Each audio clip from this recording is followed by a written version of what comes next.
Beauty and the Beast. There was once a wealthy merchant who had 3 daughters. One day the merchant had to set off on a long journey. "What would you like me to bring you when I return?" he asked the 3 young girls. The 2 eldest daughters did not need to think. Immediately they shouted, "A beautiful new dress, father!" The 3rd daughter, whom everyone called Beauty due to her kind heart and pretty face, was much more sensitive and softly replied, "I would like a rose picked by you, father." The merchant set off on his travels. On his way back home, he was in need of a place to spend the night. He came across a huge castle. He knocked on the door but heard no reply, so he went in. He found a warm and cosy bed and slept the night. The next morning, as he was leaving, he saw a beautiful rose bush within the castle grounds. Remembering Beauty's wish, he picked a fine red rose.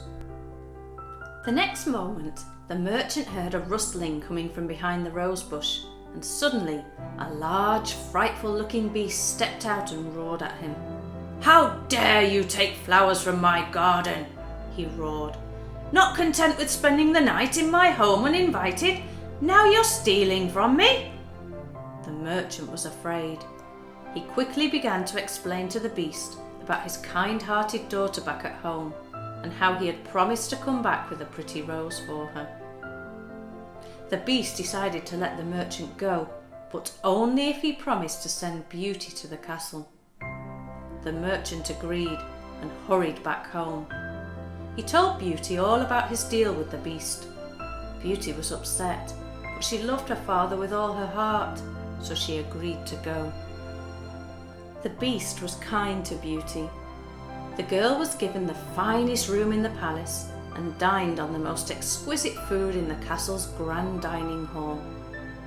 Beauty loved to read, and the beast showed her the castle's magnificent library. He told her that all of the books were hers, should she so wish.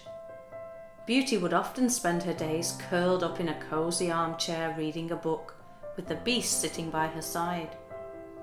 Beauty had been afraid of the beast when she first arrived at the castle, but she was gradually becoming very fond of him.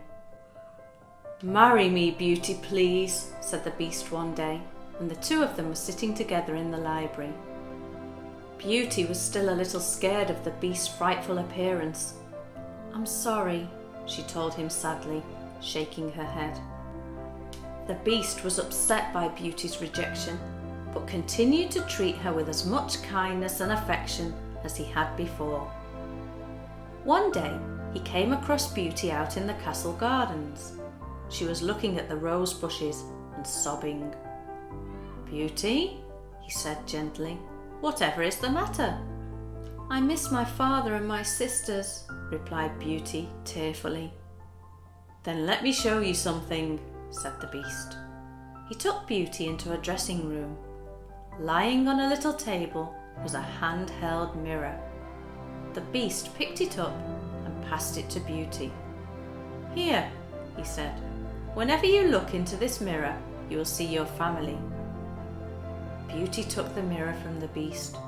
True enough, when she looked into it, she could see exactly what her father and sisters were doing at that moment.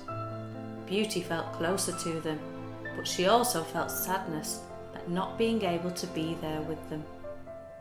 One day, Beauty looked into the mirror and saw that her father was very ill. She pleaded with the beast to be able to go home and be with him. The beast roared back at her. "You made a promise to never leave this castle," he shouted fiercely and stomped away. The beast, however, cared deeply about Beauty, and once he had had a little time to calm down, he found her again and said, "You may visit your father and care for him whilst he is ill, but you must promise to come back to the castle in a week's time." Beauty hugged the beast and hurriedly packed her bag and headed off to her father's house. He was weak and very tired, but his face lit up brightly when he saw his youngest daughter. All week Beauty cared for her father. She made him soup and read to him. She told him about books she had read in the castle library and about her walks around the garden with the Beast. One night, Beauty woke up with a start. She had had a terrible dream that the Beast was dying. It was only then that Beauty realised just how much she cared for the Beast. She couldn't bear the thought of him dying. By now, Beauty's father was feeling much better, so Beauty kissed him goodbye and explained that she must hurry back to the castle and check on the Beast. As soon as she saw him, she flung her arms around him and hugged him tight. "I'm sorry, Beast," she cried. "I don't want you to die. I will live here with you forever."